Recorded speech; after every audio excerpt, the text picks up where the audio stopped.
Welcome to the end of the year, and Chunk Jack's favorite video games list of 2024 video single. People love a good best of the year list. They enjoy wrapping a bow on periods of their lives and mapping best movies, TV shows, and video games to years they are released. Here he is now. Let's watch. This year, I've rolled credits on 32 games. Here's the list.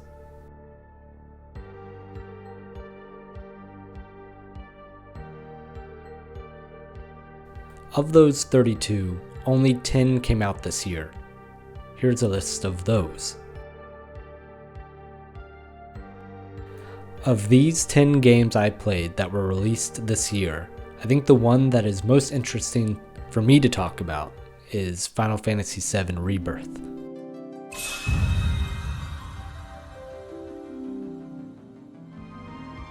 FF7 Rebirth is the best Final Fantasy game that Square Enix has released since Final Fantasy XII.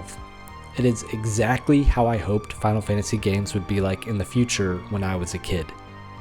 In my mind, it is even better than Final Fantasy X, and no one cares. Square Enix has reported that the game did not meet sales expectations, with rumors circulating that the game sold about 2 million units, which is far fewer than Final Fantasy VII Remake. And I have a few thoughts as to why. But first, I want to talk about why I think the game is good. Final Fantasy VII Remake had slightly above average ratings. It was good, not great. Its NPCs were underdeveloped. It had limited side quests that were not fun, mostly fetch quests and the like. And perhaps the biggest offender of them all to many is that its story deviated from the original in a pretty significant way at the end.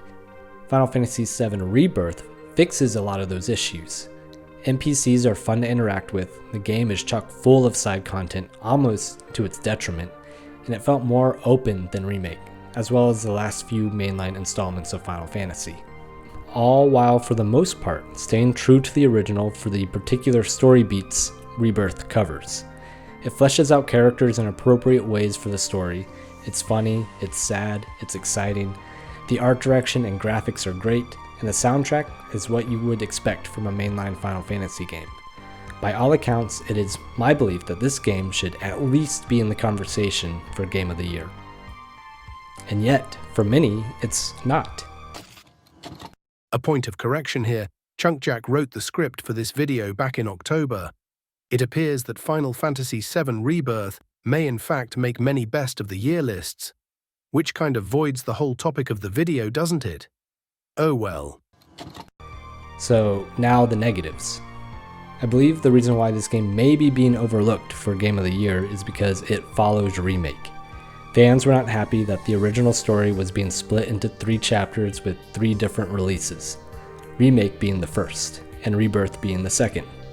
When fans first heard that Final Fantasy VII was being remade, the hope was that the game would be remade in its entirety all at once. Square Enix went a different way. Second, Remake had a very polarizing ending, where Cloud and friends fight Destiny to potentially change the outcome of the original story. This ending was met with mixed reception, dimming the light for future installments. Other than the abrupt start to the game, Rebirth, in my opinion, can stand on its own without the pretense of Remake or the conclusion of the trilogy. It is a big improvement to Remake. Its world feels massive, with fleshed out characters and stories, and its combat is an exciting modern take on classic turn-based JRPGs. The story is well written and interesting, paying homage to the original while still keeping the player on their toes. Because Rebirth followed Remake, I believe this game did not get its due credit, and also I think the marketing for this game was essentially non-existent. But while it is a major 2024 release, I suspect it will be left out of a lot of top games lists of the year. Maybe I'll be proven wrong. The most creative game I played this year is probably a tie between Animal Well and The Crypt Master. Animal Well is the best vibey game I played this year. It's a Brainvania with a great soundscape original soundtrack, beautiful pixel art, and interesting puzzles, all created by one person.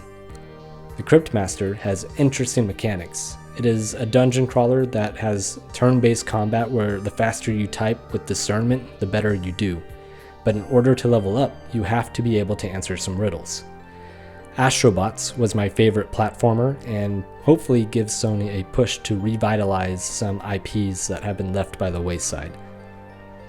Balatro is a great way to burn some time, but my favorite game of the year is probably Hades 2. Does that one count if it's in early access?